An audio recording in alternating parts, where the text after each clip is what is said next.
The house was exactly like I remembered it, the way I'd been dreaming about it.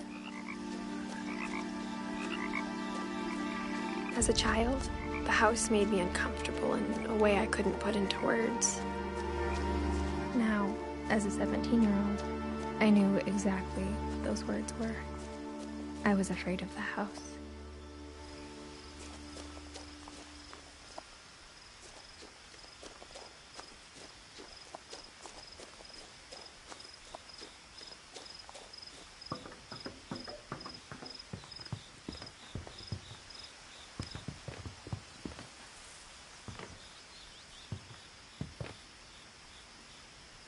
I hoped the key might unlock the front door. It didn't.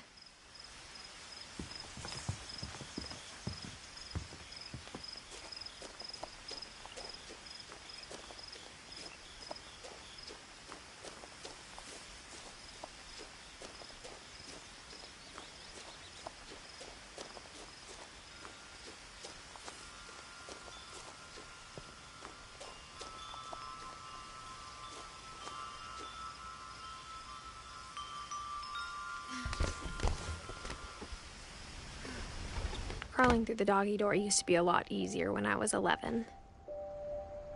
The power had been turned off the night we left.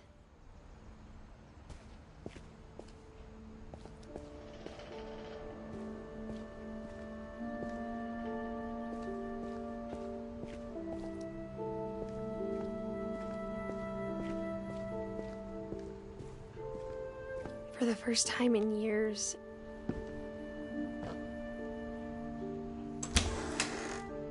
I felt like I was home.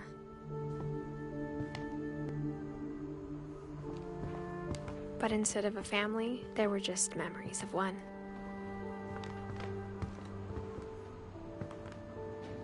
Like how after Louis started working at the cannery, we all got sick of eating salmon. Except our cat, Molly.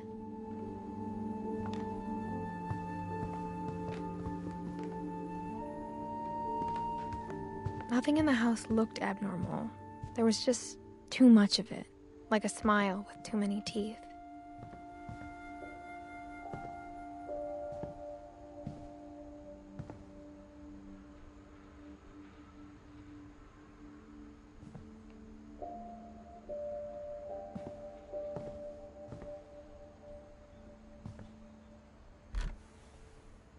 Edie told me once that every Finch who ever lived is buried somewhere in the library.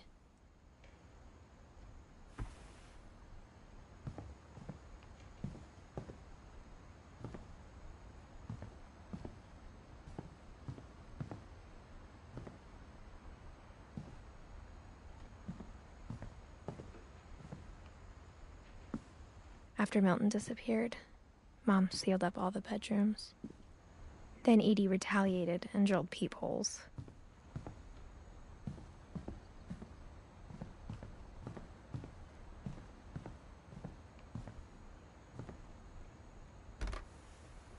My Grandpa Sam spent 7 years sharing a room with his dead brother, Calvin.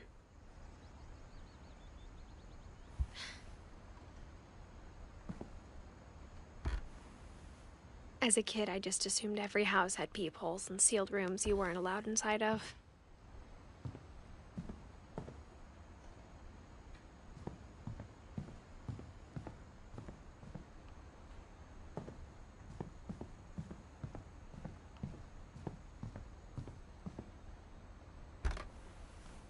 Barbara was a child star for 2 years, until America grew out of it.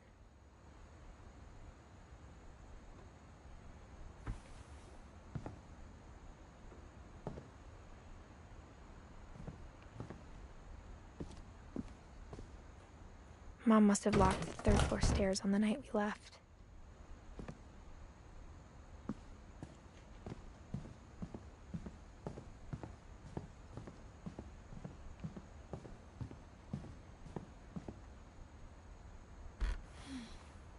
Molly always seemed like a girl I could imagine being friends with, if she hadn't died in 1947.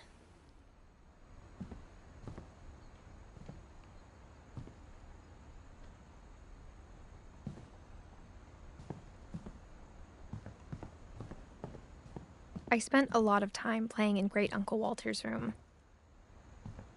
I think my mom sometimes regretted not sealing it up.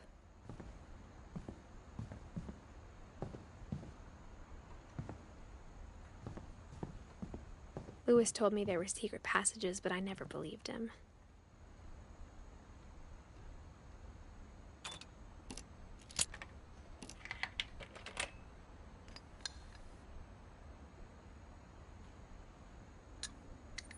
Turns out, my mom was really good at keeping secrets.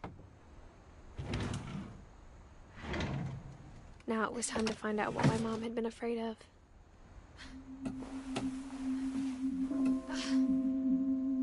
Reading this, maybe it sounds like I had a plan. From the paintings on the wall, it was clear my brother Milton had been here before me.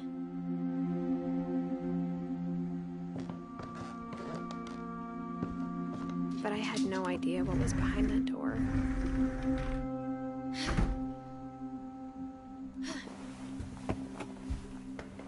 Just like I had no idea where all this was gonna lead.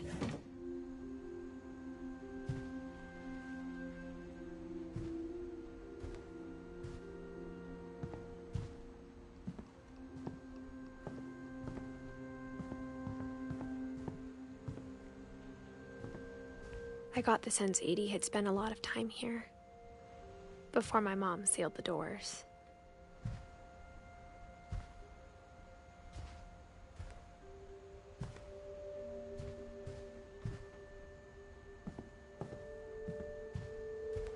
I grew up looking at Molly's room through the peephole.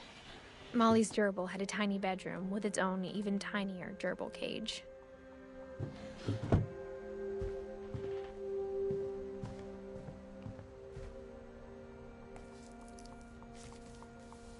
December 13th, 1947. Dear Diary, I'll be gone soon, but I wanted to tell somebody about what's gonna happen. It started when Mom sent me to bed without dinner. I woke up and I was starving, so I looked around for something to eat.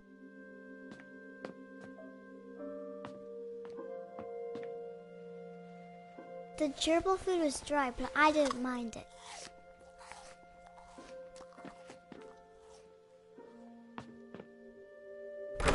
Mom, can I come out now? Sweetheart, it's late. Go to sleep.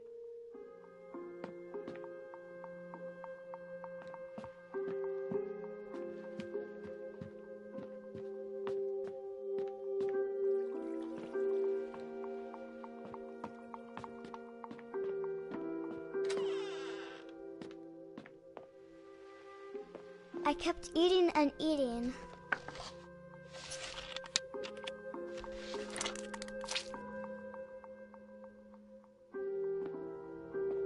I ate a lot of things that night.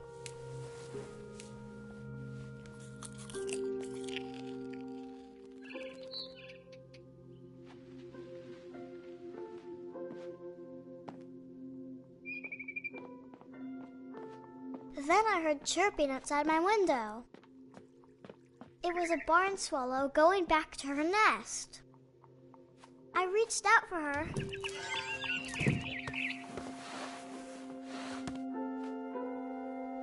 And suddenly, I was a cat.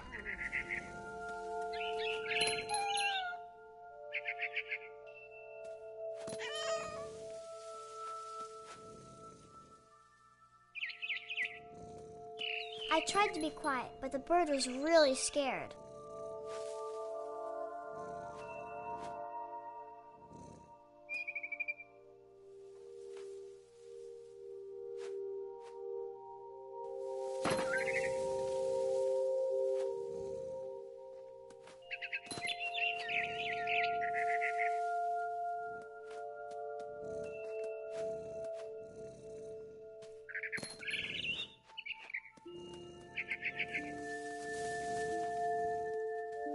Mom and Dad didn't even look at me.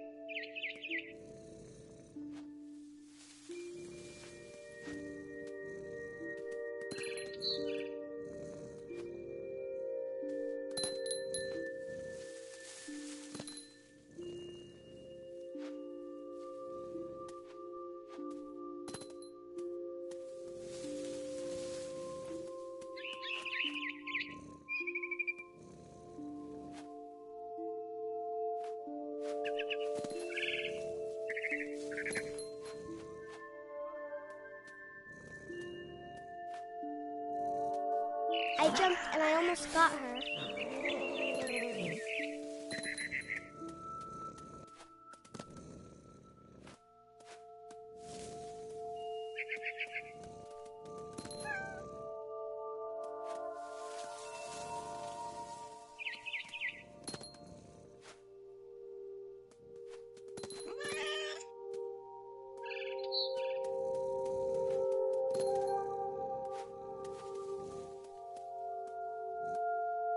I could tell she was getting really tired.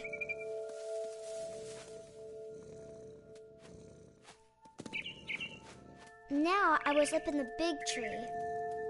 I promised Dad I wouldn't climb it anymore. All I cared about was eating that mama bird.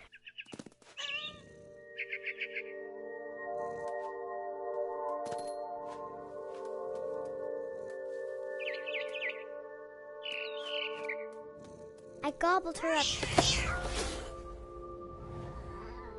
And suddenly, I was an owl. First, all I heard was the wind. Then I heard little teeth nibbling in the grass.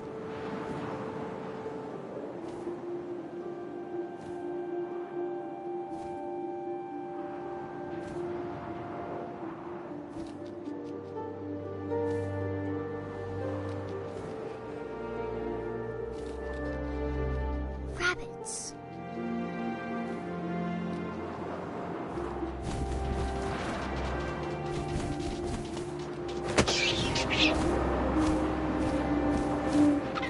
I imagined his face looking up and seeing mine through my talons. I swallowed him up, and I didn't chew one bit. Then I flew off to find something bigger.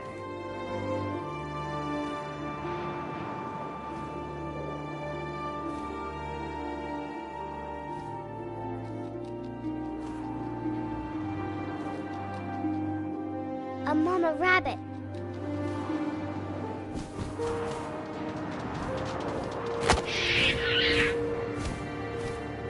She was almost too big to carry. I started choking, but I couldn't stop eating. And suddenly, I was a shark.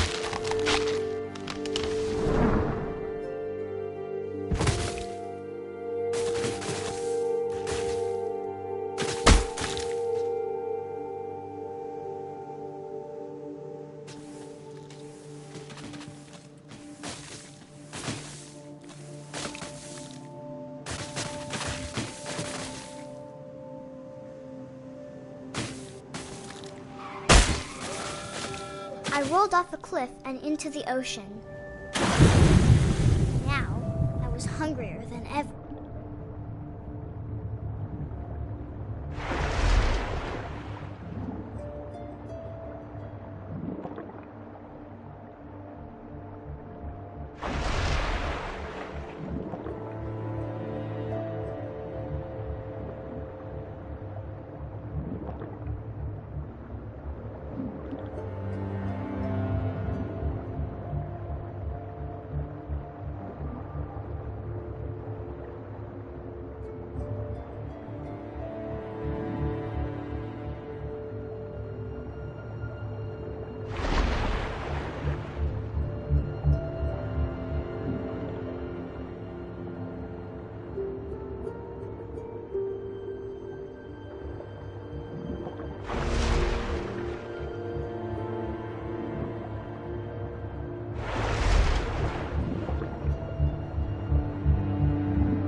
I wanted fat, juicy seals.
tasted really good.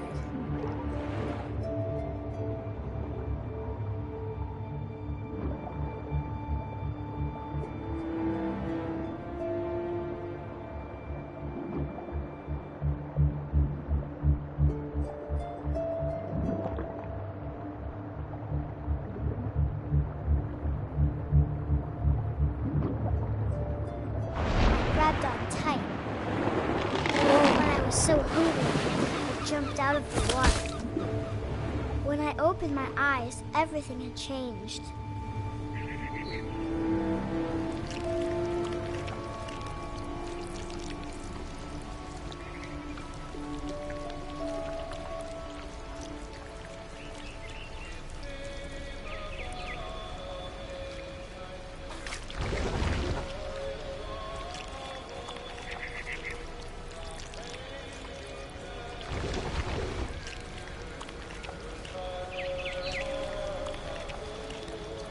Now I was a monster, and I smelled people everywhere.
I was big, and I moved real quiet.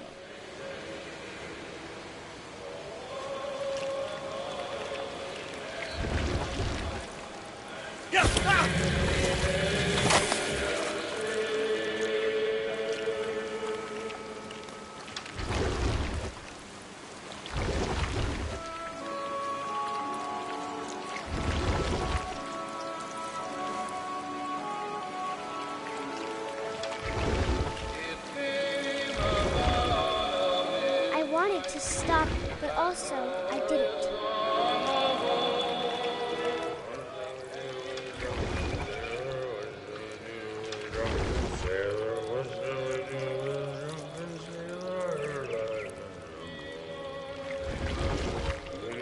Belly with a rusty razor, belly with a rusty razor, his belly with a rusty razor. What shall I do with a drunken sailor? What shall I do with a drunken sailor?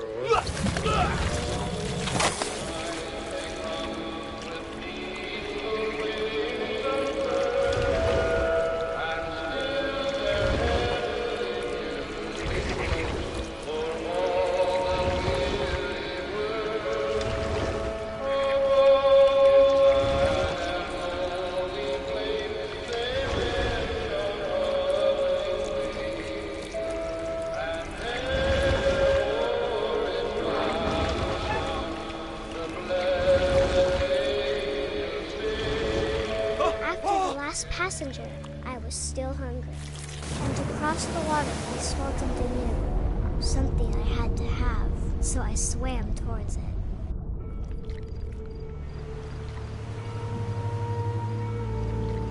I slithered onto the sand, and the good smell went into an old pipe.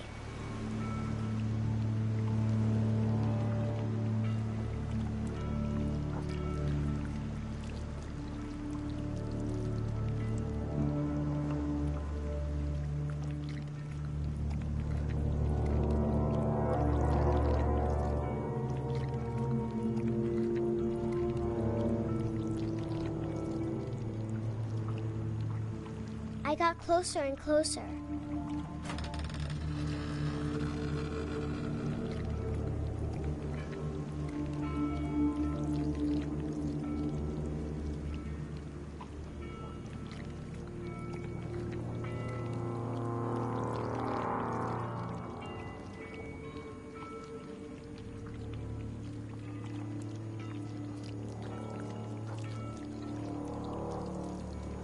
All of my stomach started growling.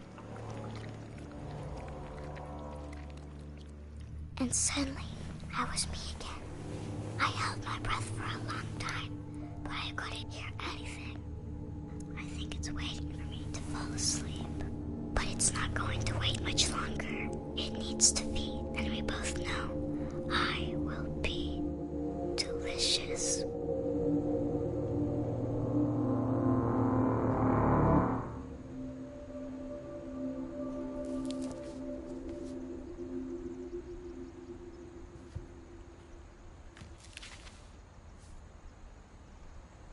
I'm not sure if I believed all of that, but I'm sure Edie would have.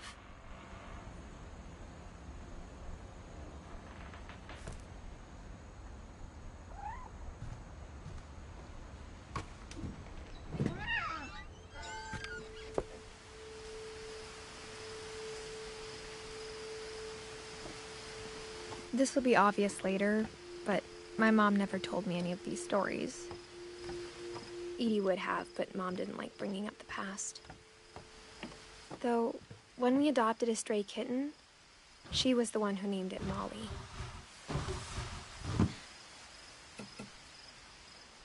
I spent a lot of time in Great-Grandma Edie's room.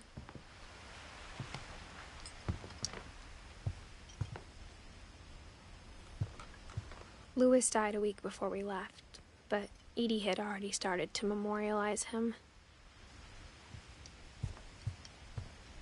When Edie told people Sven was killed by a dragon, she could also have said he was building a dragon-shaped slide that collapsed. She could have, but she didn't.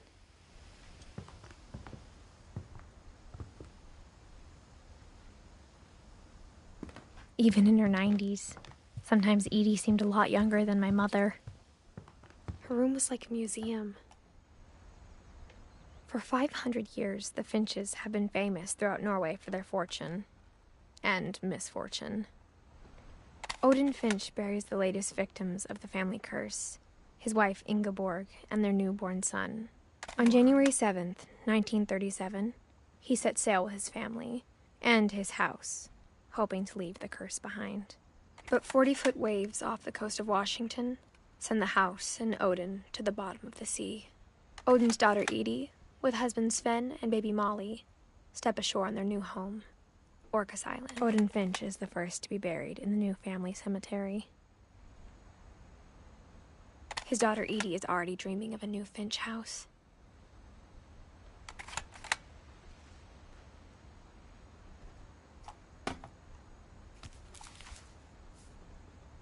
Whatever's wrong with this family, it goes back a long ways.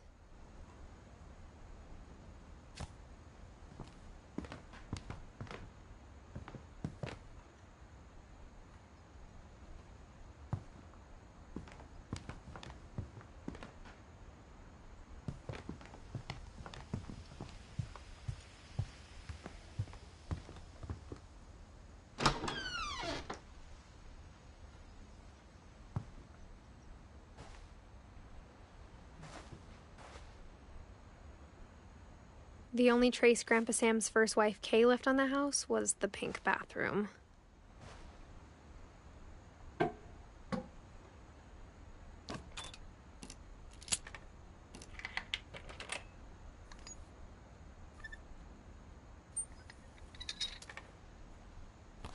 There's a secret in this bathroom. It's in the last place you would look. It isn't in the cupboard. It's hidden in this book.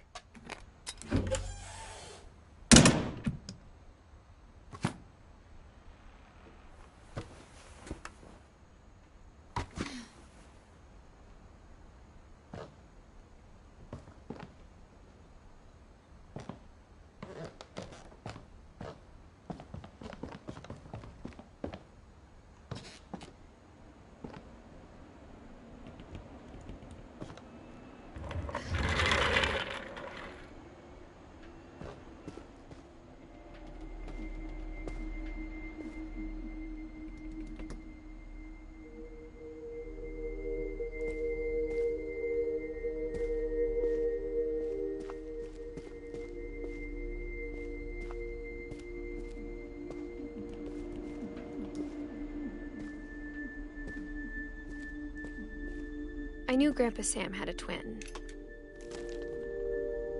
and that he never talked about him. I guess my grandpa didn't like history any more than my mom did.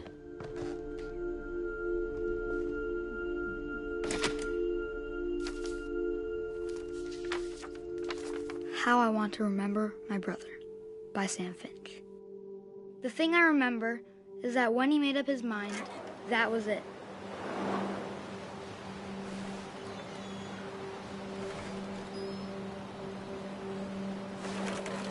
My brother said he'd die before he ate another mushroom, and he did.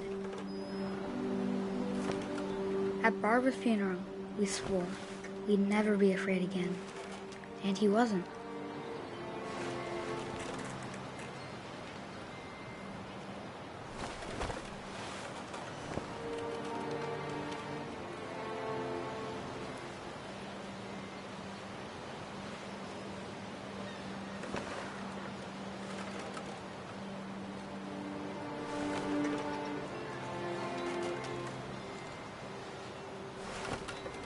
I think Calvin always wanted to fly. Sam! Calvin! Dinner's ready! Coming! But that day, he finally made up his mind to do it. I told him going around was impossible. Maybe if I hadn't said that,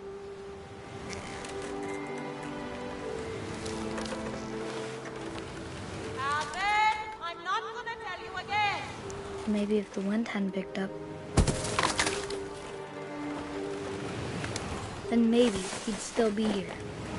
But I doubt it. I think he'd already made up his mind. That's what I want to remember about my brother.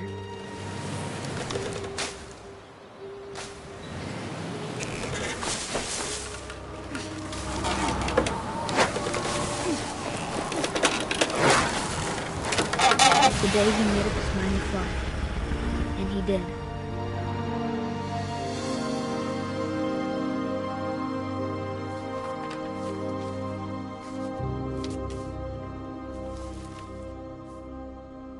Calvin's story felt strangely familiar. When I was younger, I remember trying to do the exact same thing.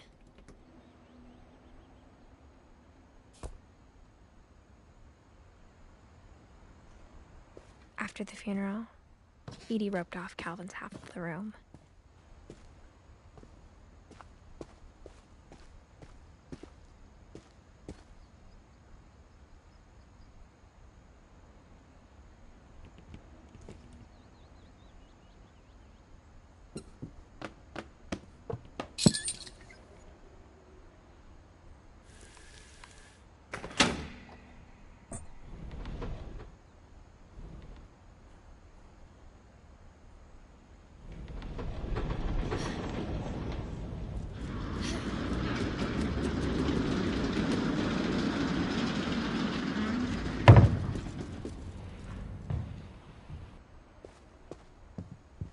The passages were a pretty tight fit. They'd obviously been built for smaller hands and bellies.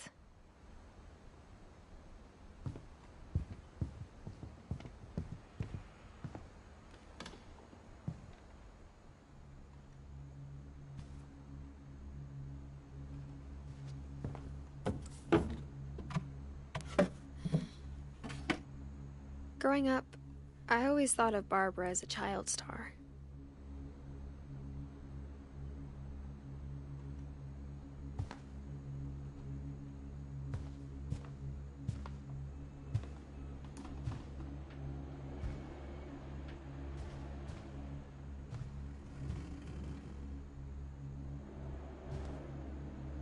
I never thought about how hard it must have been for her afterwards.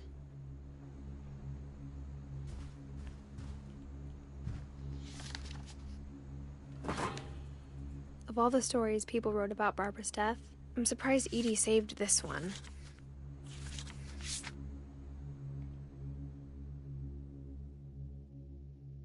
Old Jack here with another ghastly tale. inspired by America's most unfortunate family. I'm calling it The Surprise Ending of Barbara Finch.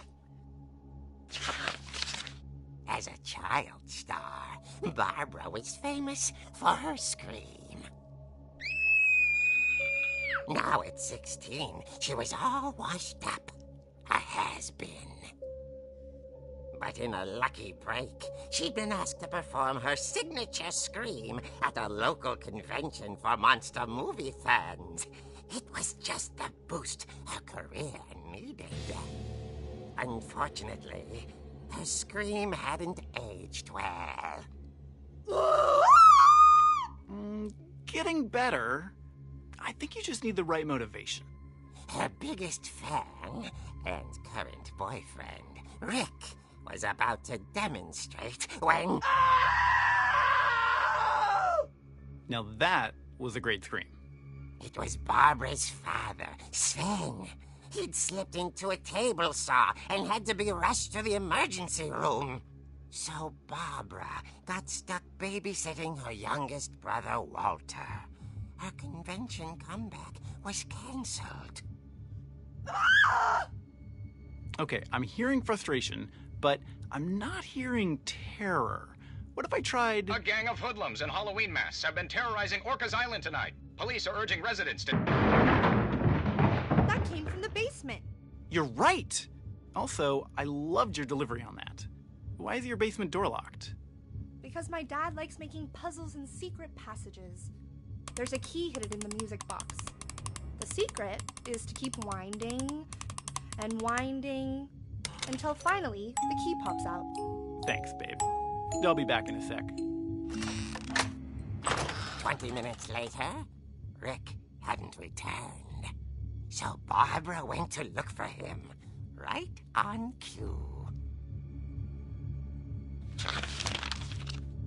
She reached for the music box.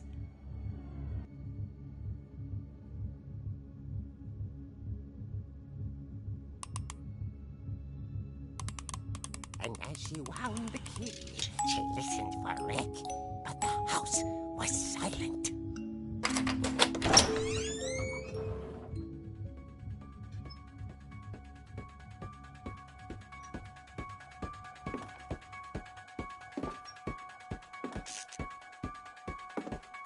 She found Rick's crutch and imagined the worst.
gang's leader is the infamous Hookman killer, Dr. Carl Hamill, who impaled and then ate his family 10 years ago tonight.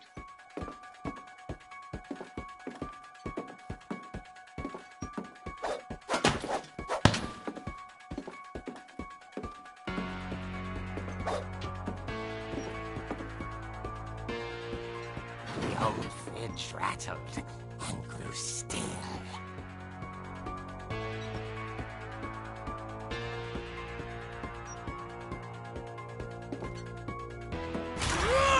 Oh dear!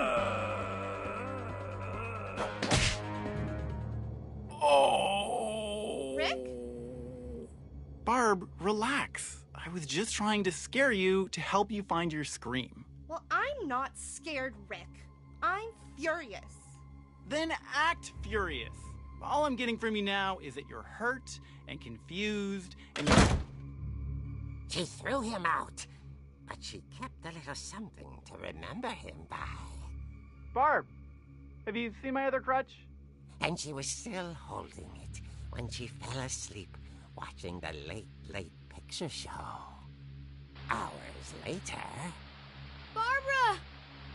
Walter, what's going on up there? Ah! Okay, I'm coming up, but if this is a trick, you're dead, Walter.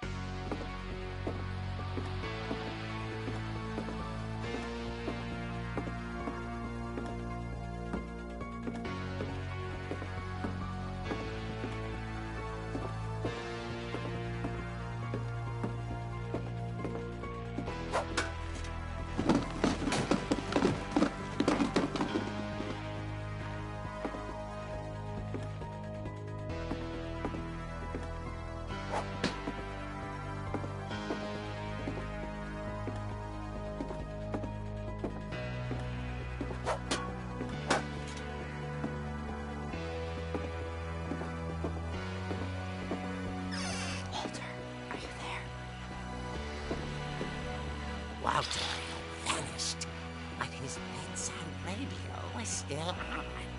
Orcas Island police describe the man as 6 feet tall, with a steel hook for a hand. Residents are urged to lock all doors and windows and notify the police of any suspicious activity. Barbara turned, saw the Hookman, and was speechless. He was quite smashing.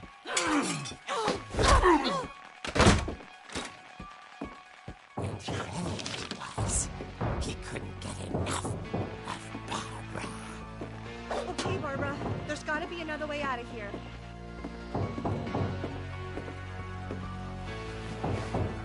That night, she played her part beautifully.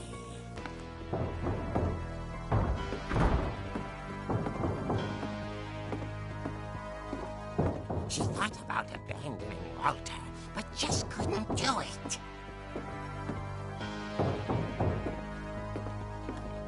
Molly's door hadn't been opened in years. The hinges groaned.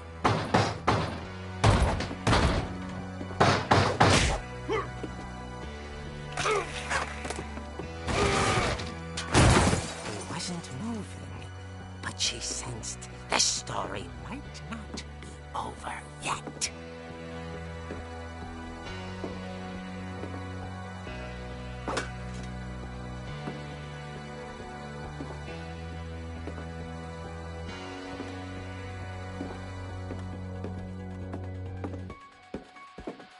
The Hookman had vanished.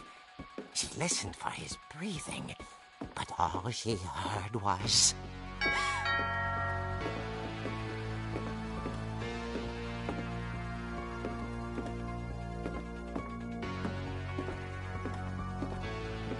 At the door, she heard whispering. It was coming from inside the house.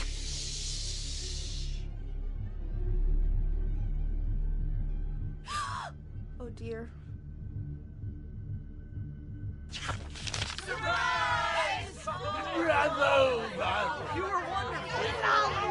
The monsters had come to surprise her.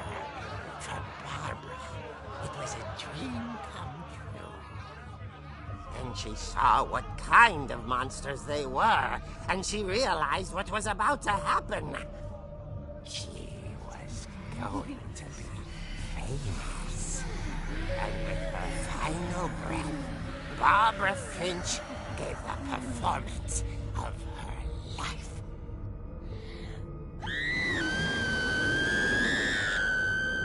I wasn't there myself, but I hear Barbara was magnificent. Poor girl. She had a taste for stardom. But unfortunately, so did her fans. Of course, the police blamed it all on poor Rick, who disappeared the same night. And little Walter? Hiding under his bed the whole time. He took it all pretty hard, but that's another story. As for Barbara, tucked inside the music box is all they ever found of her. Her ear. Now that's what I call a real eerie tale.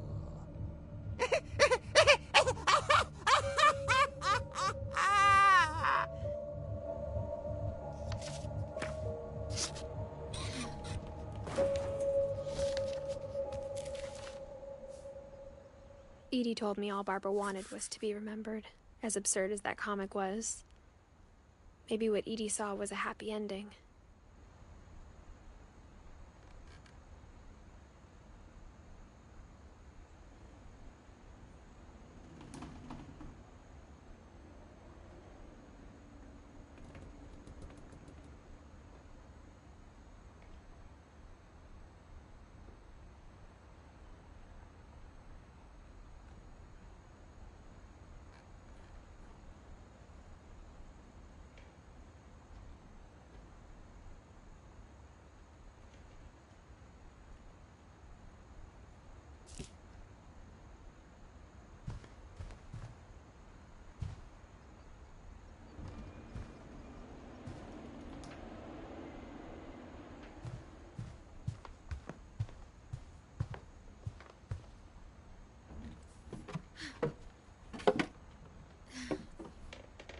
I guess now I know why Mom didn't like me playing with the music box.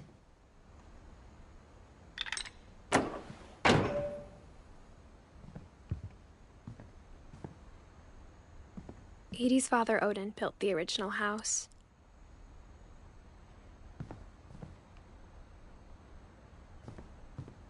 Whenever people ask me about my family, the first thing they always want to know about is Barbara.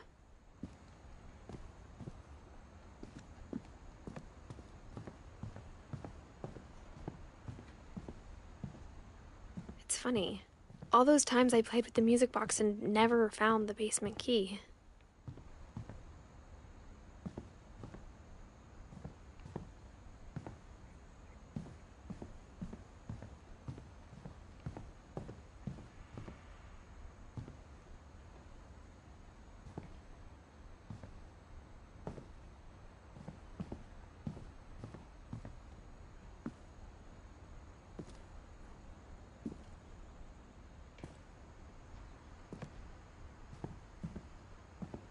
A lot of things got left behind in the whirlwind of that last night.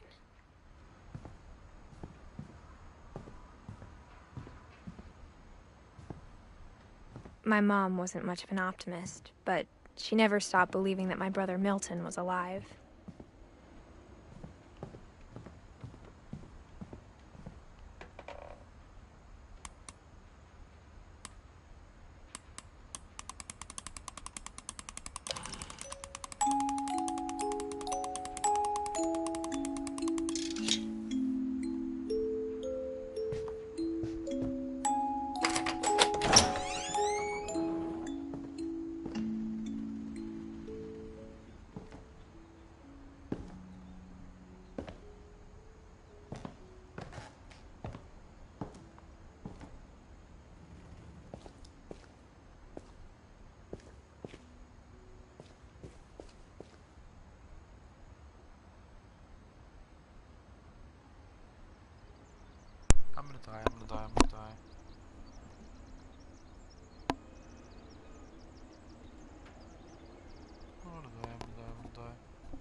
Mom said the basement was off limits, unless I wanted another tetanus shot.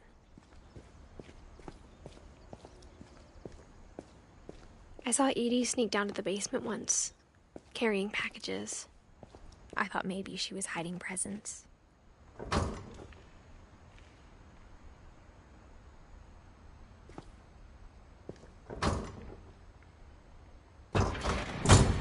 It turned out she was hiding a lot more than that.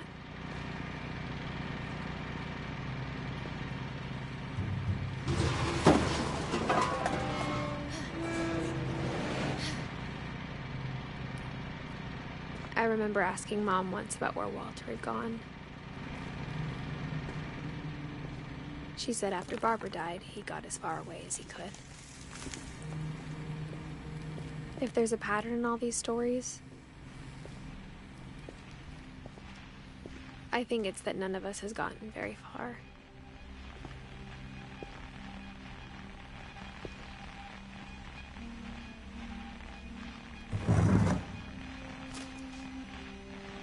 Goodbye, everyone. I can't believe I've been down here for 30 years. On that first day, after the shaking started, I didn't think I'd survive a week.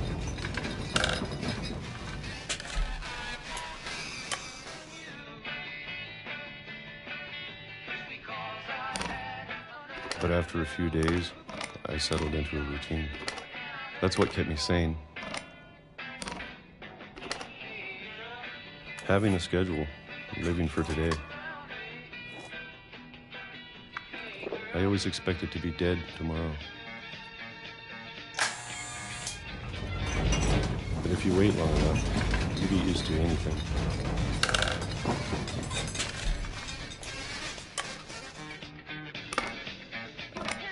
Even a monster on the other side of the door starts to feel normal. Almost friendly.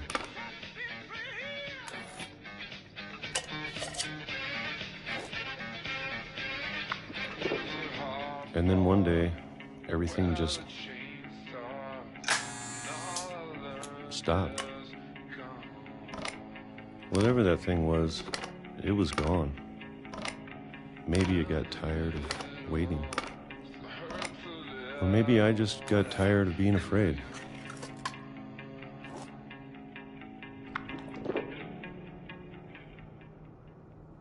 It's been a week now, the longest in 30 years.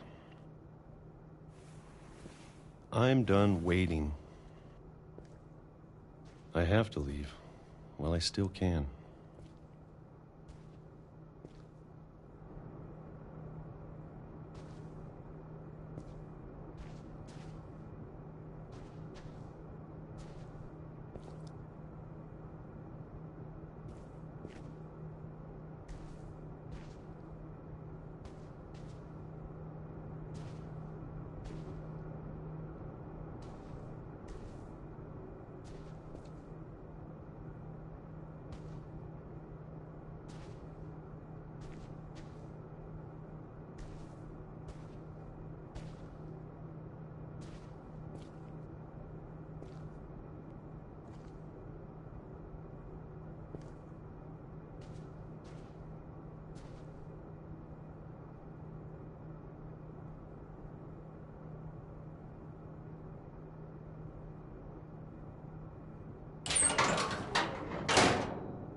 I know it's out there, somewhere. Whatever killed Barbara and Molly and Calvin.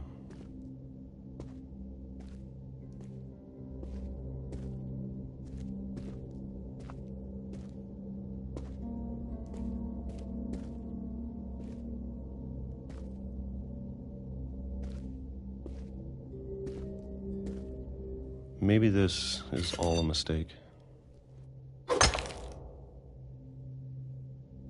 But I need to stop living the same day, even if it kills me.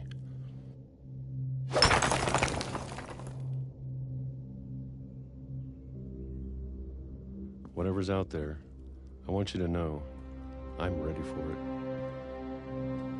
I'm going to appreciate all of it, especially the food. I don't mind if I only have a year left, or a month, or a single week. I'd be happy with one new day. I can already imagine the sun on my face.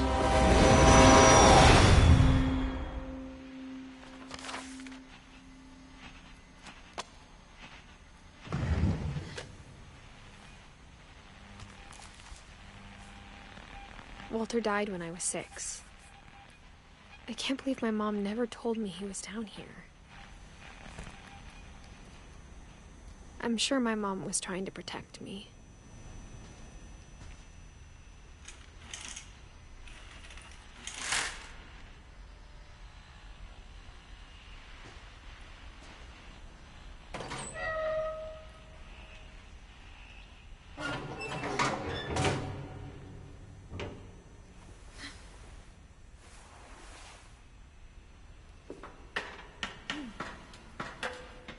Maybe she was afraid I'd end up like Walter.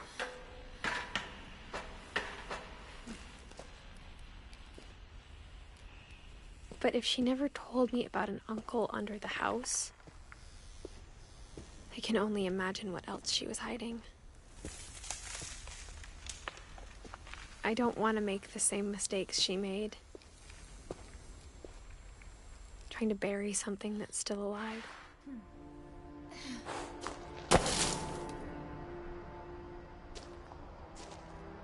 Now that there's only one of us left, or maybe 2,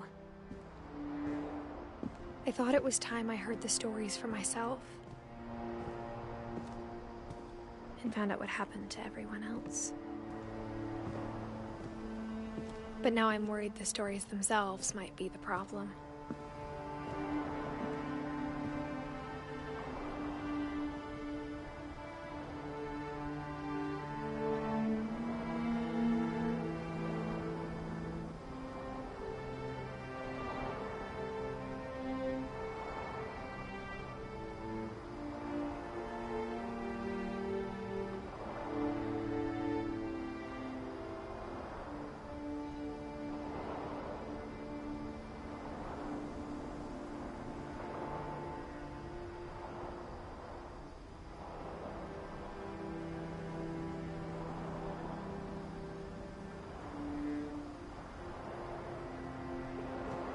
Maybe we believed so much in a family curse, we made it real.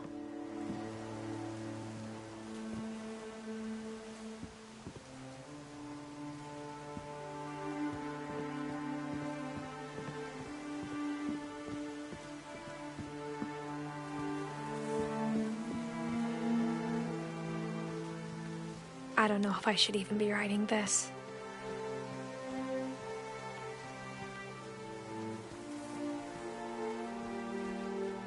Maybe it'd be better if all this just died with me.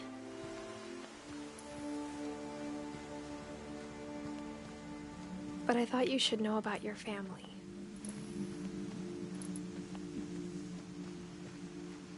And the history you're a part of.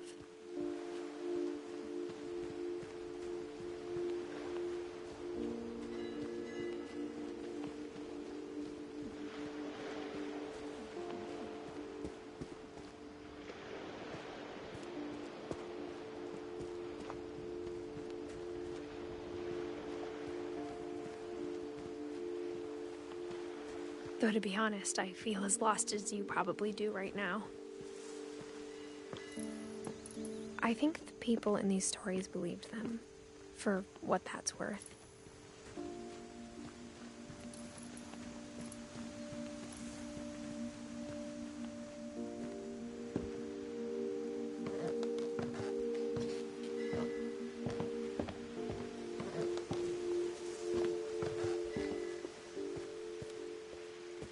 look at the house, that history of imagination and stubbornness and madness, any of it seems possible.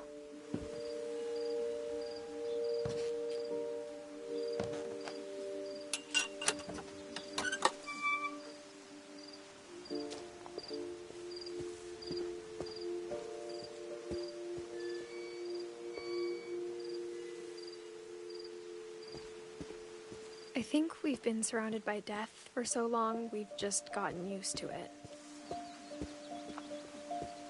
What kind of family finishes building a cemetery before starting the house?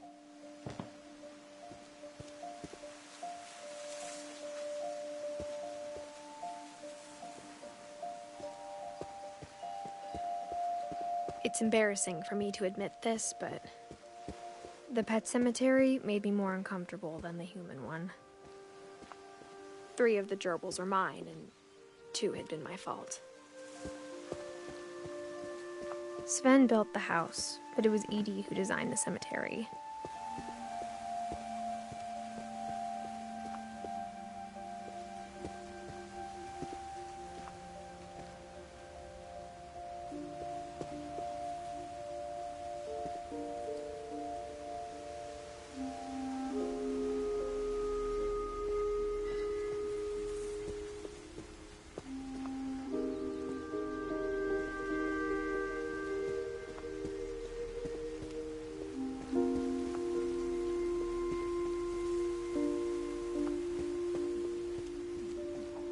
I'm sure Odin's monument had been Edie's idea. My mom was always trying to move on, but for Edie, the past never went away.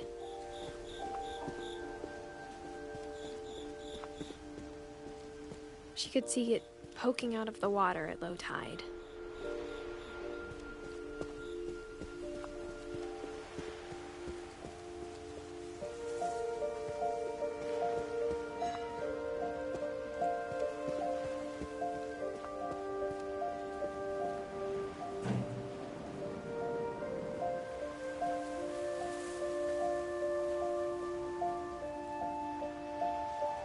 Edie said she dreamed about the old house every night.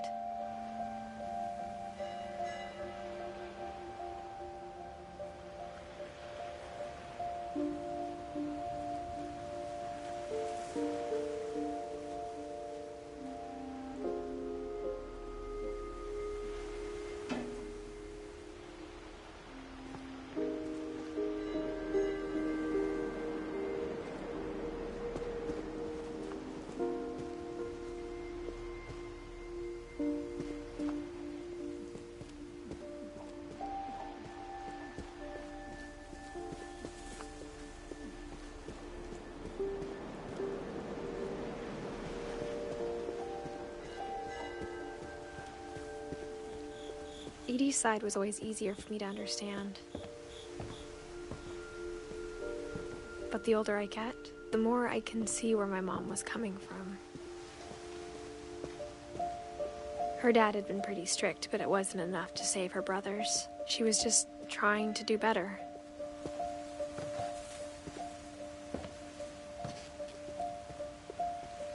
She lost 2 of her brothers, just like I did.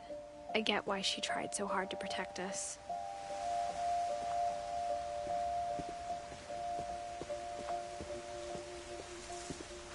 There's so many things I wish I could ask my mom now. Part of me thinks this is what she wanted all along. For me to come back someday and find everything out for myself.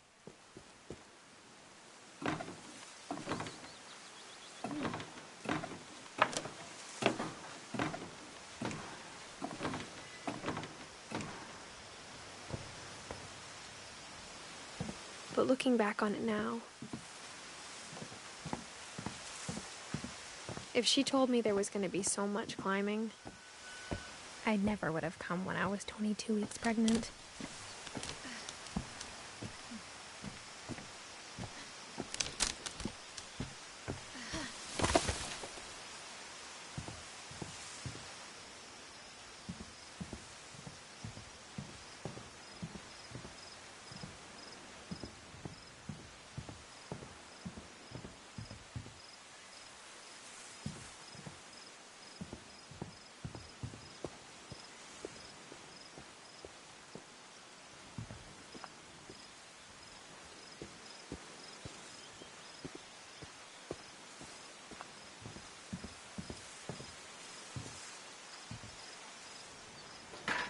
I never met Grandpa Sam, but I think he and my mom had a lot in common.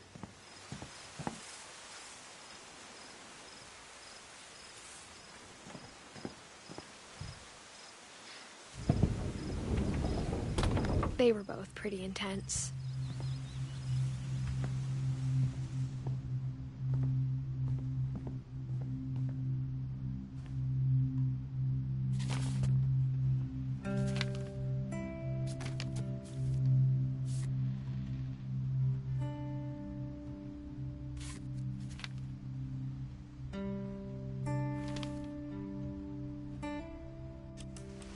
Dawn, I promise, you'll never forget this weekend. Yes, sir. These memories are gonna last a lifetime.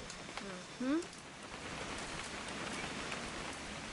Am I gonna have to shoot anything? It's a hunting trip, Dawn. Shooting is strongly encouraged. Shouldn't we be leaving? Just want to get a shot of you, Dawn, then we can take off.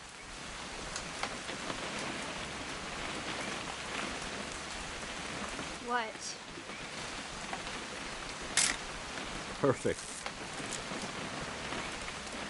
It's gonna rain the whole weekend, isn't it? I will never forget this weekend, Dad. Okay, got it. I'm gonna take some pictures, okay? Just be careful. That camera's older than you are. Aw.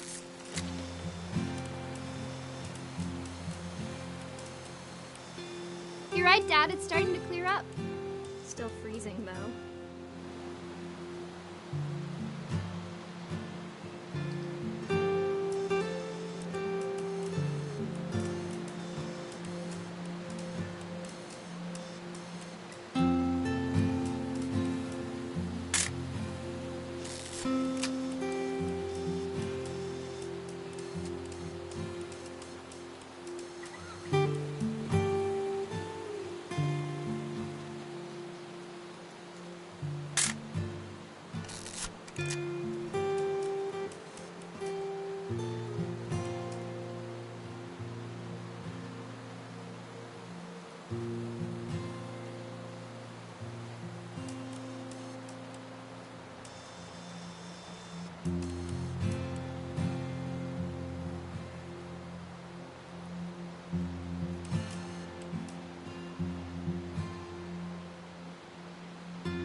Should not have drunk all that coffee.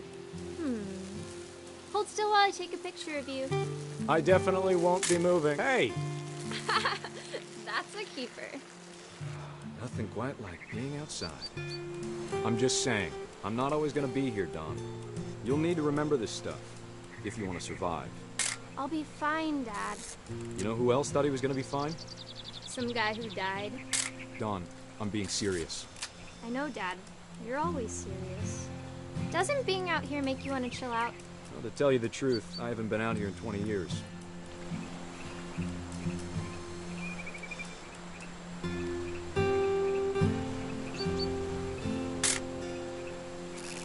Last time I was with my brother Calvin. Man, that was a great trip. Your grandpa Sven taught us how to fish.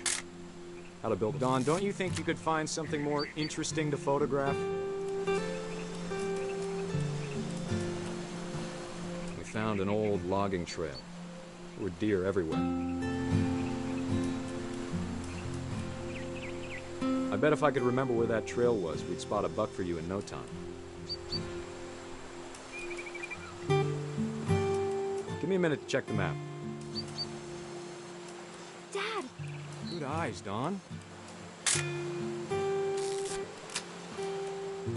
Before you take the shot, let me get a picture of you. Dad. Dad, I... Let me get behind you. Do I have to do this? Dawn, you don't have to do anything. But if you want to survive, you'll need to be... Great shot, Dawn!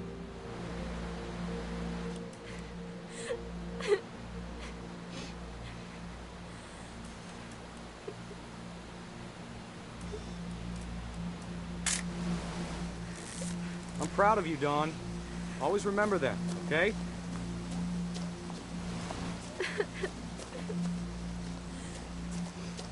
Dad, it's twitching. I think That's it's totally normal, Dawn. Just focus on the camera. Try not to think about... Dad!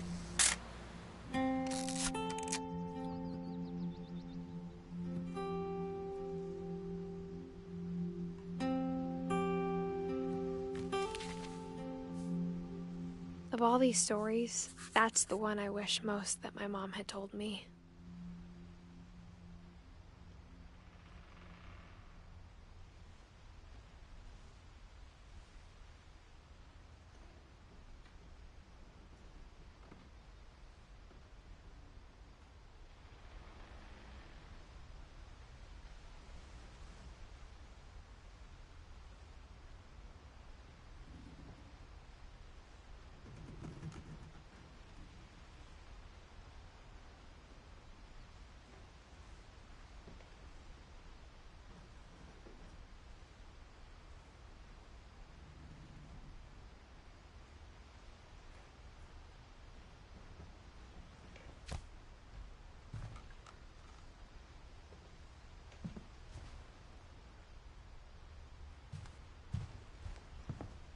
Instead of hiding from death, Sam seemed to go out of his way to meet it.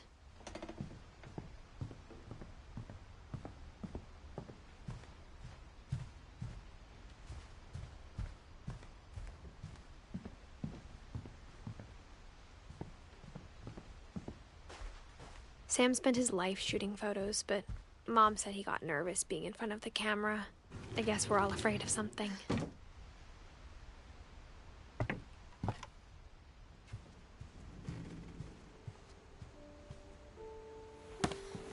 After Sam died, my mom and Edie got really close. They'd both lost a lot.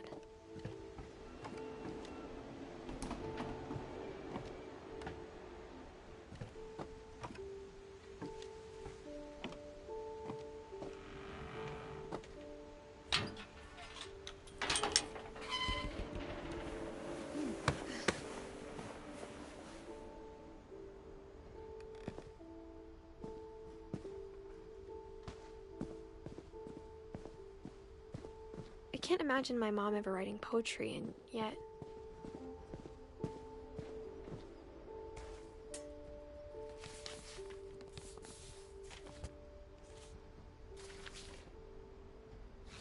Dear Kay, do you remember the way Gregory used to laugh when he thought he was alone?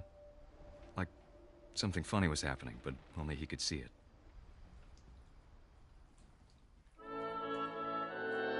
I think he saw things the rest of us don't.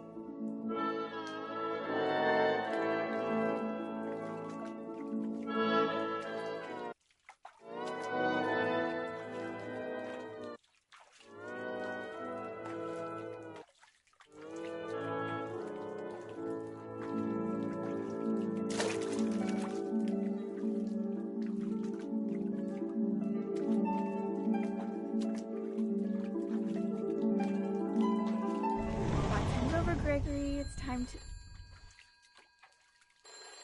Hold on, sweetie. Hello? Sam, I told you I don't want to talk right now. I wonder what he saw.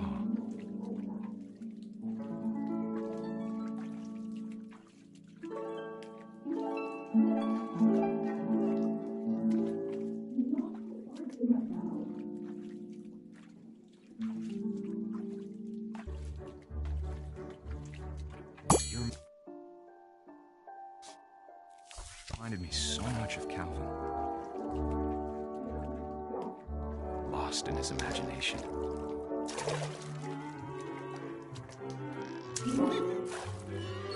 Whatever it was, he saw.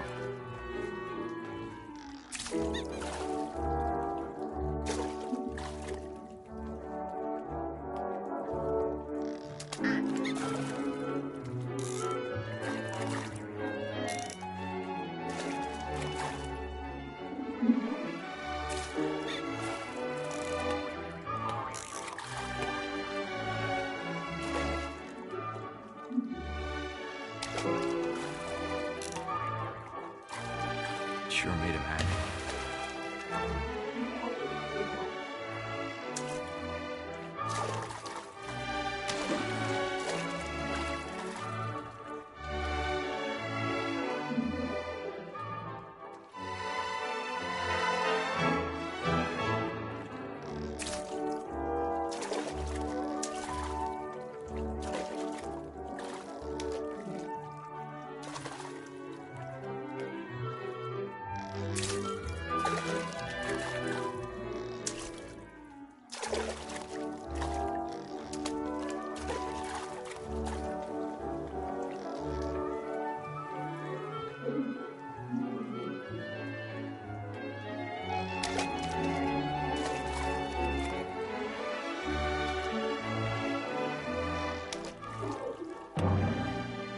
Silly it sounds.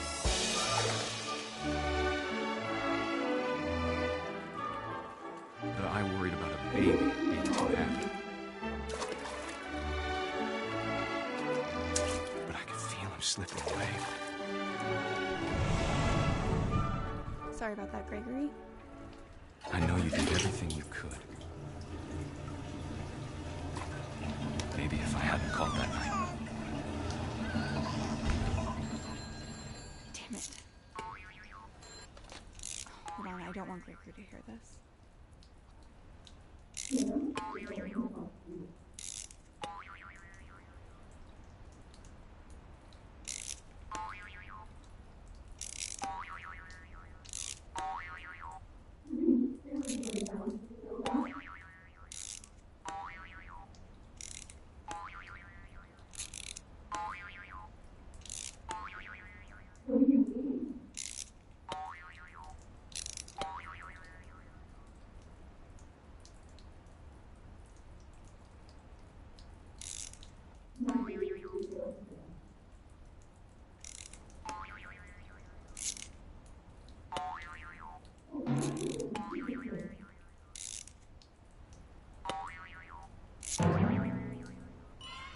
I wish he could have told us about the world he saw.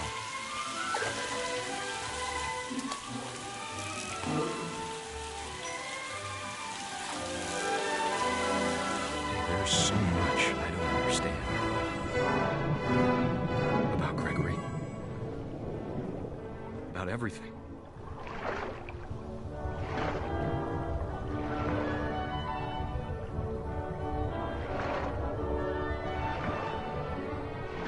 But I know what happened wasn't your fault.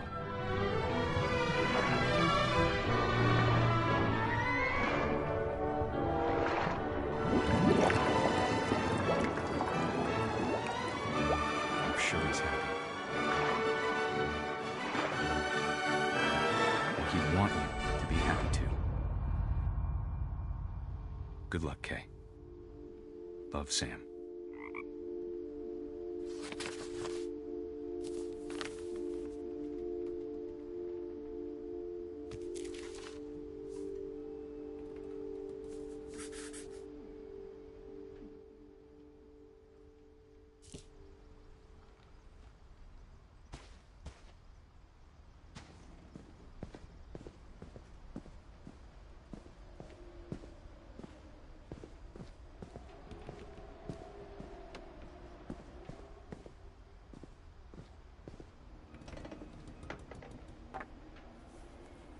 A poem for Gus, who always said the wedding was a bad idea. Our father never hit us kids, at least not very hard, before the day my brother said with teenage disregard that he'd be dead before he'd see a wedding in our yard.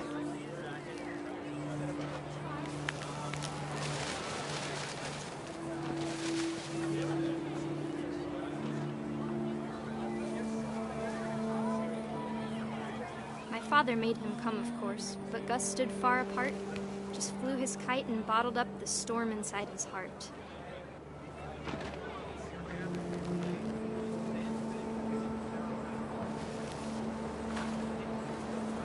I tried to talk him out of it, but though he'd never met her, we don't need a stepmom, were the words that I now pronounce you husband and wife. You may kiss the bride.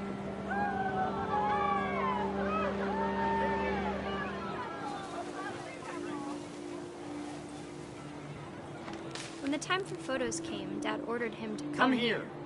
But Gus declined, and as a sign held up his middle finger.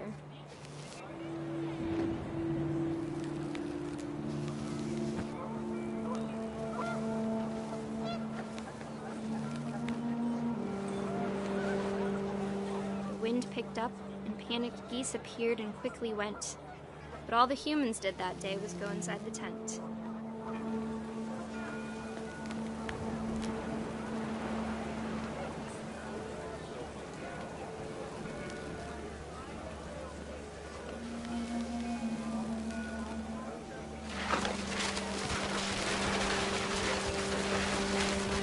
The rain came down in buckets then, but no one seemed afraid that nature might destroy the tent our dad had crudely made.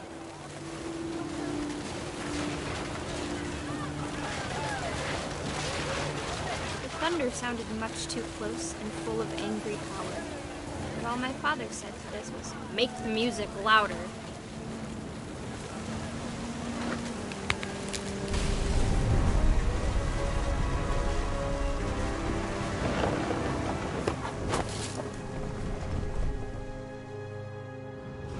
I wish that I could truly say I thought about you on that day. Out there on the beach alone, just you, the wind, the sea and foam. But I didn't, until we found you.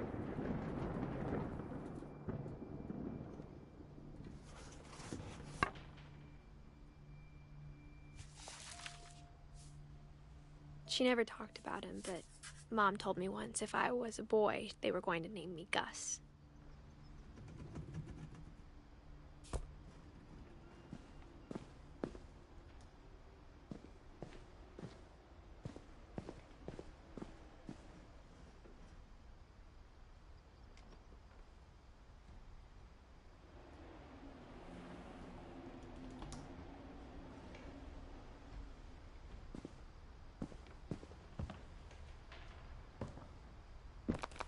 My mom moved up to the loft after her brothers died.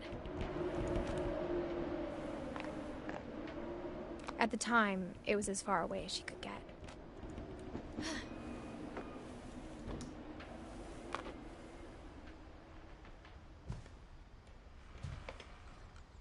Religion was another thing my mom never talked about, but I think it helped her a lot after her dad died.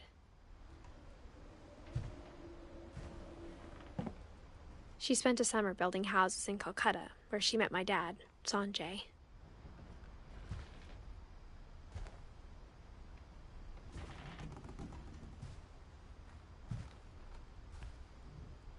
My mom moved to India a week after graduation and got a job teaching English.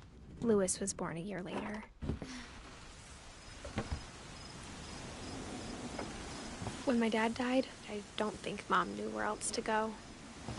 I'm sure Edie was happy to have her back. And to see kids in the house again.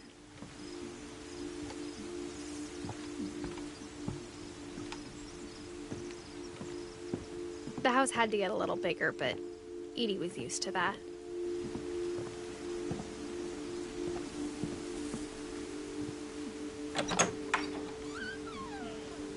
And for a while, things were good. Almost normal. But it didn't last.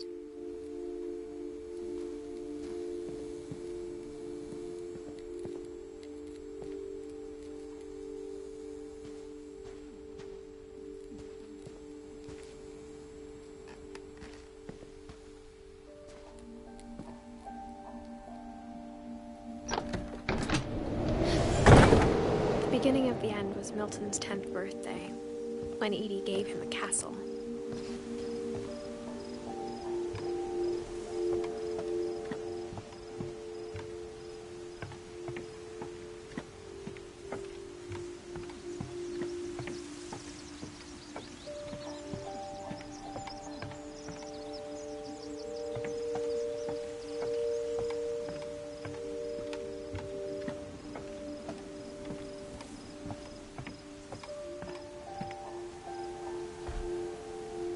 After Milton disappeared, the only thing he left behind was a room full of paintings.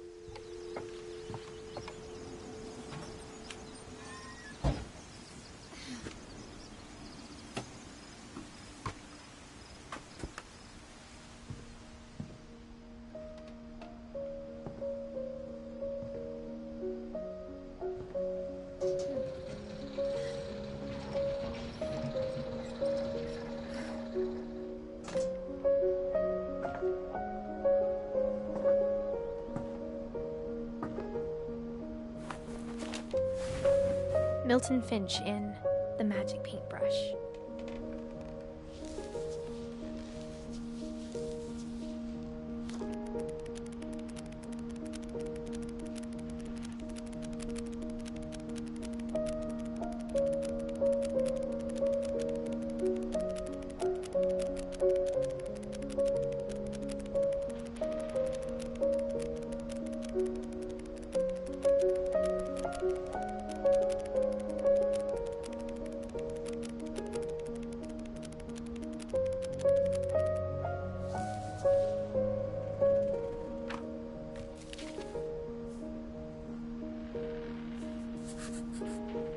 I was 4 when Milton disappeared.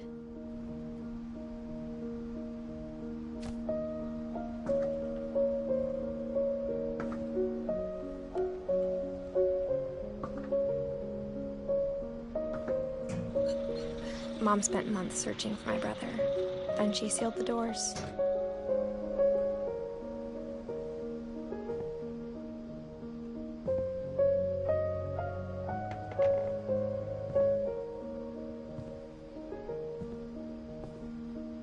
Whatever Milton had found in the house, Mom didn't want it getting out.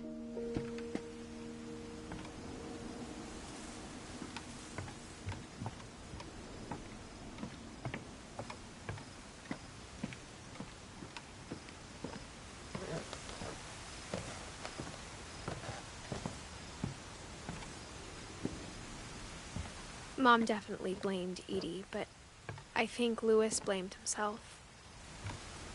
After he graduated, he just spent more and more time in his room, until Mom got him a job at the cannery.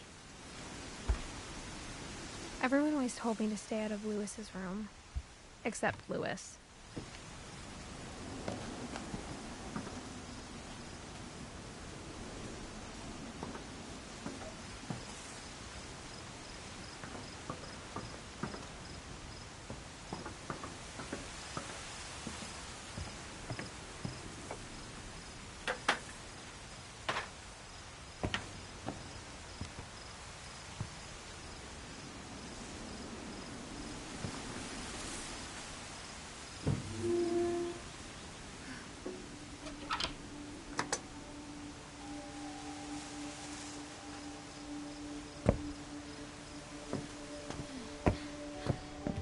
Louis's room smelled very, very familiar. That part of him lived on.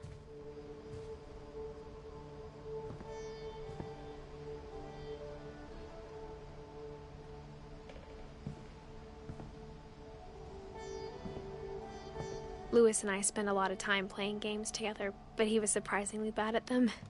He died a lot.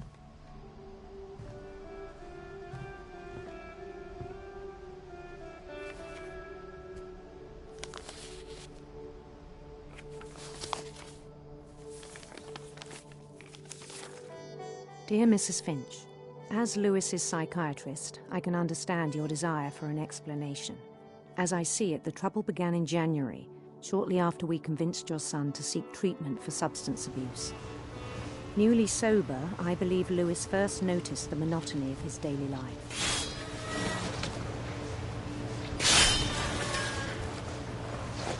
He kept working at the cannery, but he withdrew part of himself. In our sessions, I saw the same behavior. His mind began to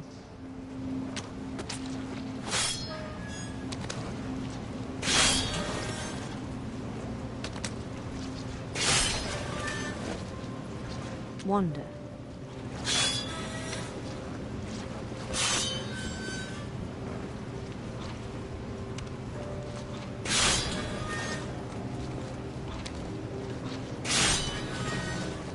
asked him to describe it. He said he started small.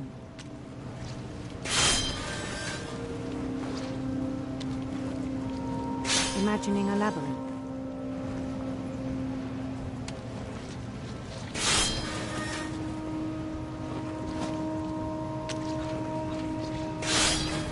He'd feel his way about.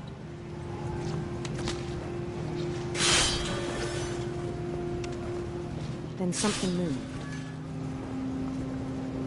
Bats. And toads.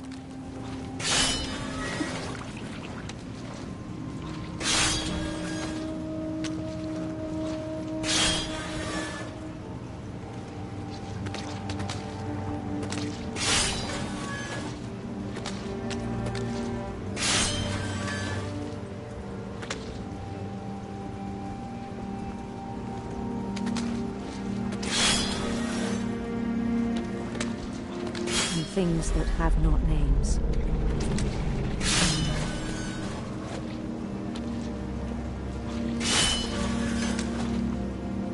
He knew it was all in his head.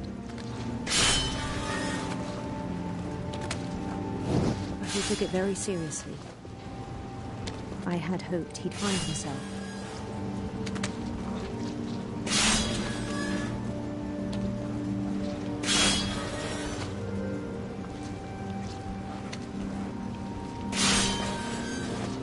But he found something more.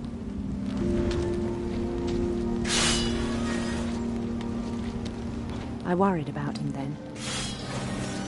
Daydreaming at the cannery.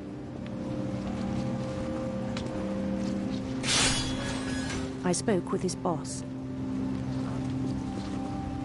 But he said Lewis had become a model employee. Methodical, tireless, focused. Like a whole new Lewis. So I let him go on.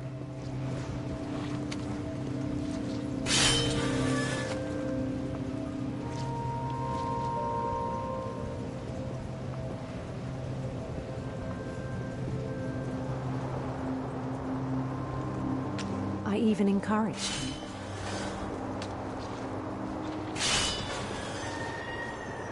It seemed very promising at first.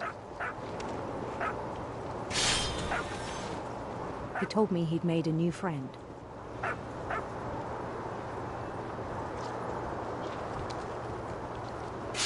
On the edge of a city he named Lewis Topia.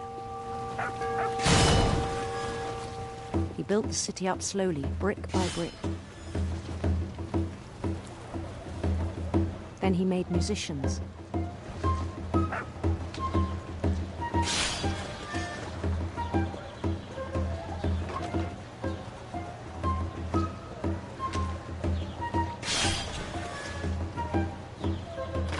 And songs for them to play. He talked about starting a band.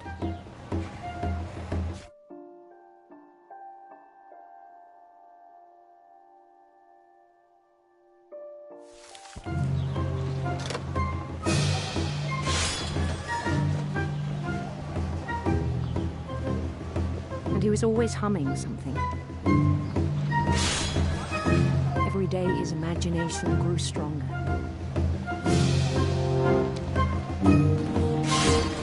He no longer spoke at the cannery. But his chopping was as reliable as ever. Then one day it struck him that all the cheering crowds, even the stones under his feet, were all in his imagination, so he could do whatever he wished.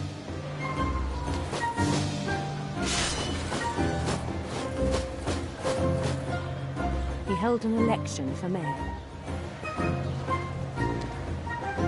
and he won. They begged him to stay, but his mind was already wandering. It became a game for him.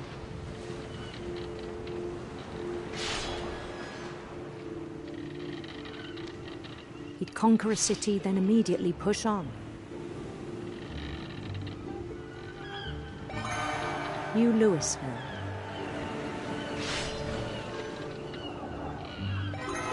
St. Louis. He started drifting away from our reality.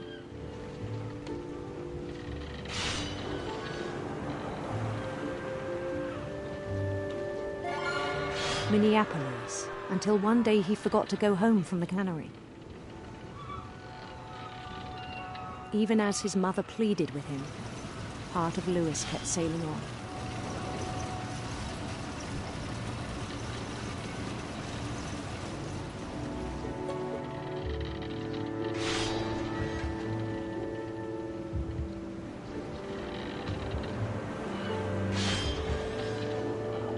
In Louisburg, he heard rumors of a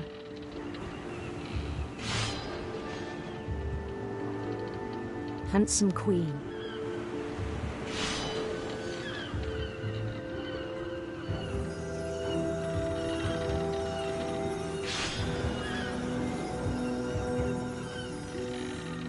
The queen was on her own quest for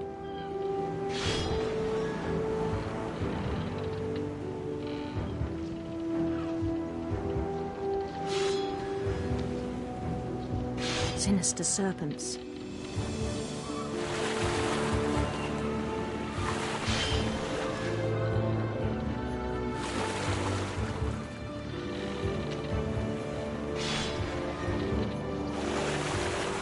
He followed the sound of her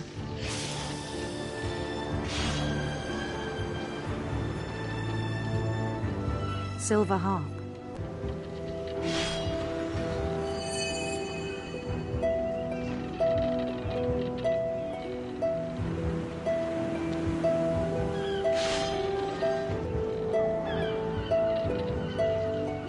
His chase led him to a golden palace east of the sun and west of the moon.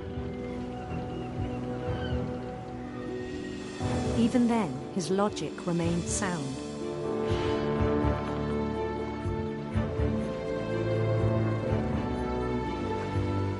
He knew the world was all in his imagination.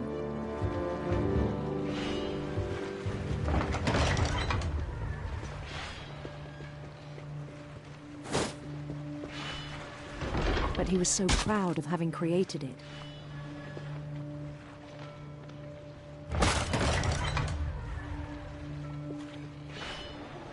In his own eyes, he'd become something greater than a king.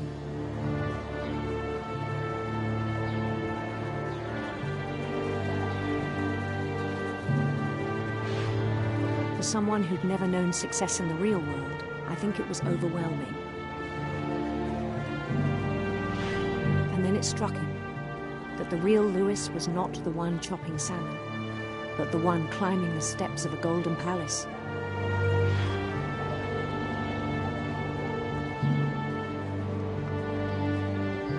My imagination is as real as my body, he told me. It was hard to argue with him.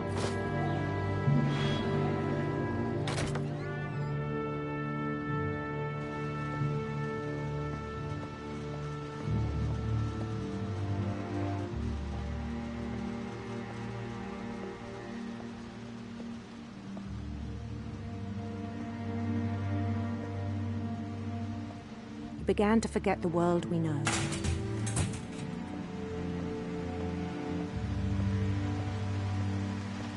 I think it pained him to remember Louis, the cannery worker.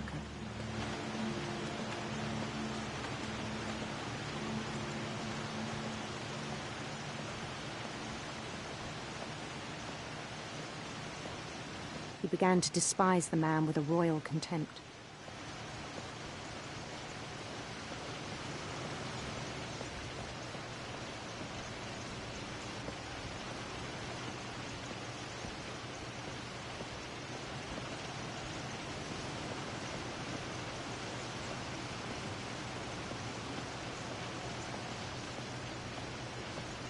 I still thought I could save him. Even after he said he was being crowned king over all the lands of wonder. palace would be packed with his companions.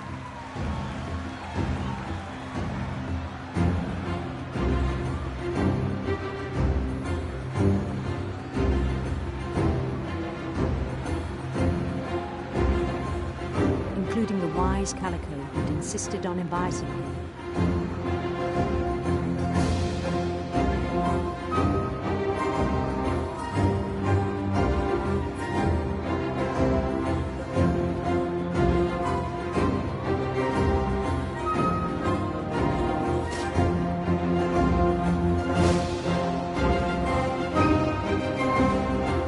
His queen waited, holding his crown.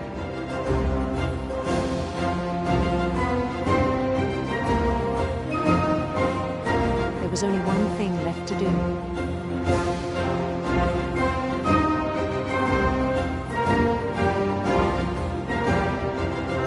Bend down his head.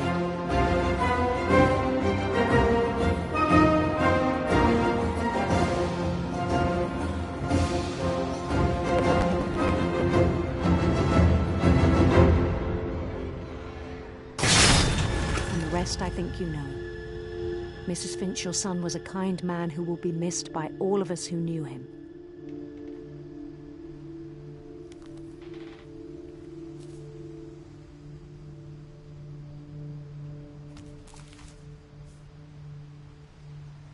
My brother was really cool. I wish you could have met him. He got his head chopped off in the cannery.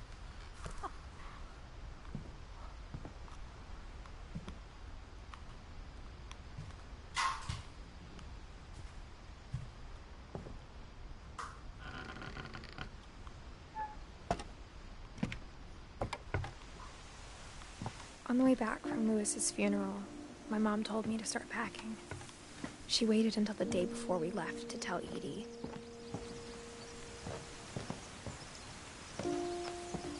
I'm not sure if she wanted to make it easier or harder.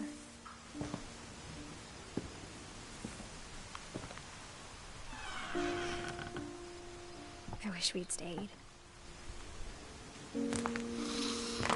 But I understand why we left.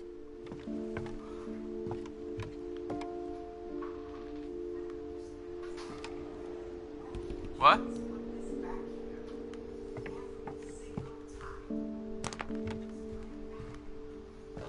My mom ended up leaving everything behind.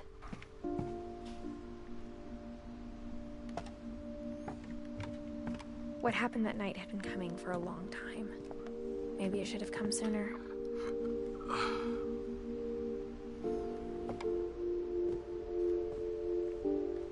But it had to end one way or another.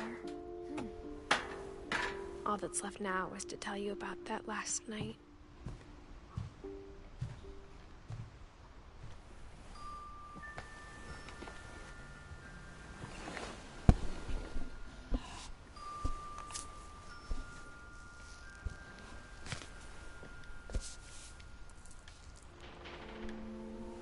That whole last day, Edie just watched us pack and didn't say a word. Until supper, when she raised her glass and said, "To our final night together, and all our final nights apart." Grandma, you know what I said about alcohol. Some of your medications are very Edith, specific. I left a present for you in the hallway. Why don't you go open it? The grown-ups have to argue now. I'm sorry, you're right. We're all leaving tomorrow. Let's just enjoy our last... I'm not leaving. Edith, you're excused.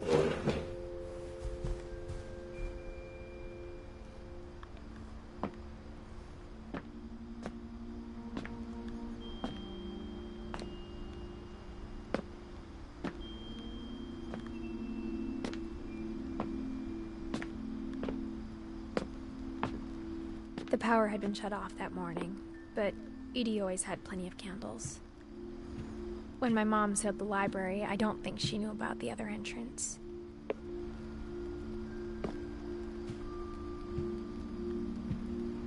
Or that Edie had a key to it.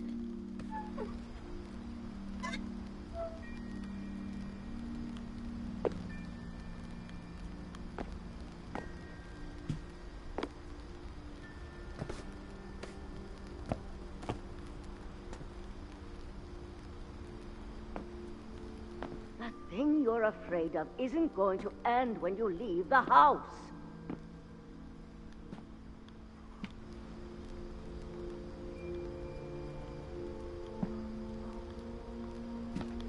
Edith has a right to know these stories. My children are dead because of your stories.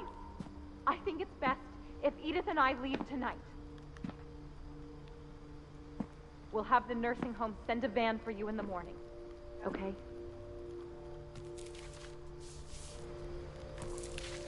Dear Edith, there's so many stories I wish I could tell you, but there's only time for one.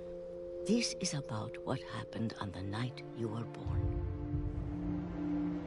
That night, the tide went way, way out.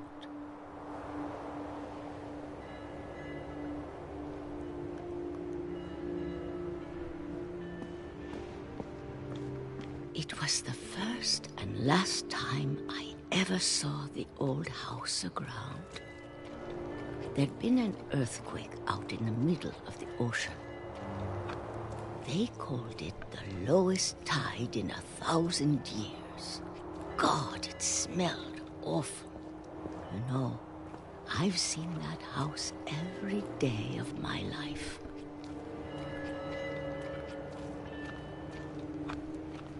But I never thought I'd go back to it. When the fog rolled in, I lost my way.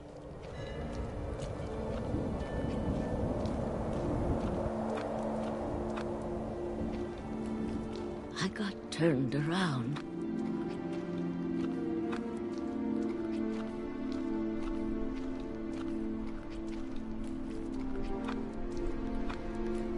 I started seeing things.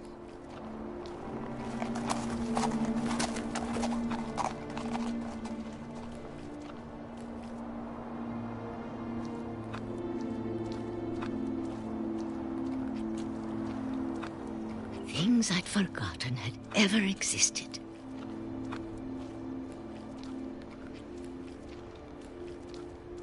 But when I saw them, they felt like old friends. That night, a lot of things came back to me.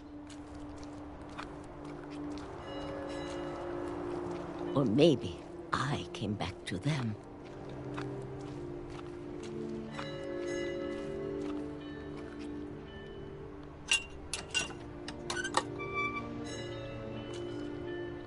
Things I can't explain, but that I need you to try and... Edith, what are you doing in here? It's mine. Edith! Mom, you're gonna rip it! Let go!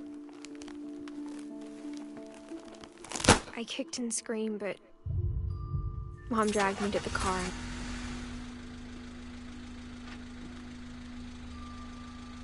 I never saw Great-Grandma Edie again.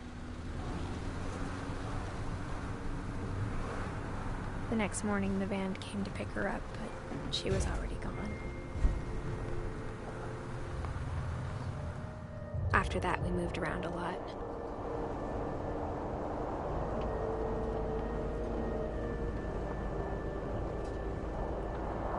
We both tried to make the best of it.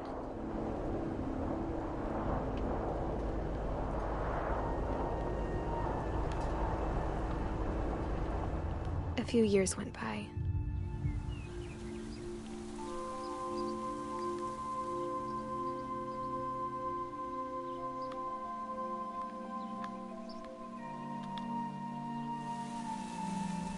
My mom didn't like to talk about it. But she started getting sick a lot. The rest happened pretty quickly.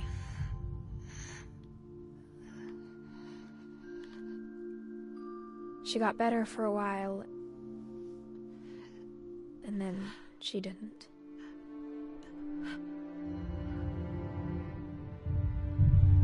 And then I was alone. The last Finch left alive.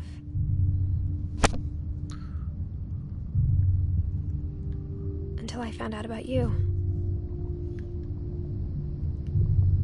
I'm still not sure what to tell you about all this. If we lived forever, maybe we'd have time to understand things. But as it is, I think the best we can do is try to open our eyes. And appreciate how strange and brief all of this is. This journal was supposed to be for you. But now I hope you'll never see it. I just want to meet you. And tell you all these stories myself. But I guess if you're reading this now, things didn't work out that way.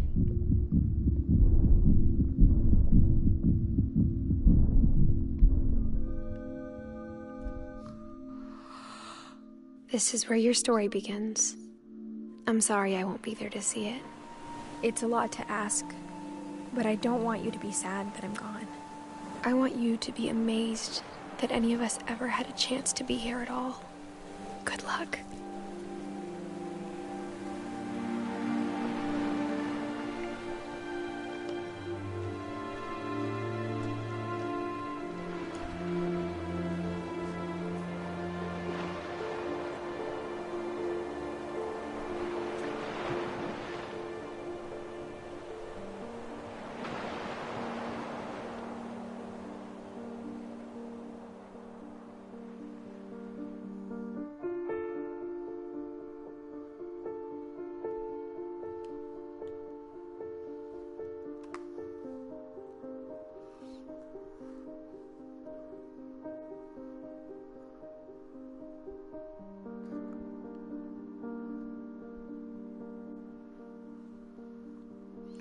Well, that's it. I beat the whole game. Wow. A lot quicker than I thought.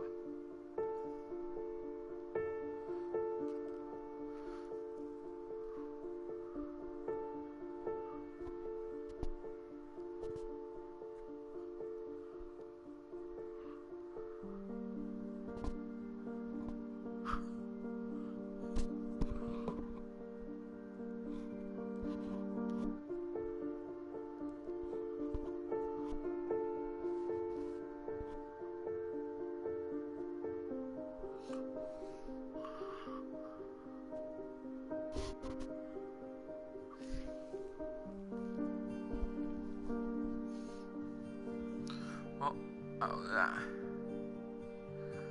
hope you all enjoyed What Remains of Edith Finch. This was a good game. It was actually really good. It's a great story. Not a lot of gameplay, but the gameplay that was there was fun. So, anyway, I'm out. Time to go downtown, have some fun. Take care.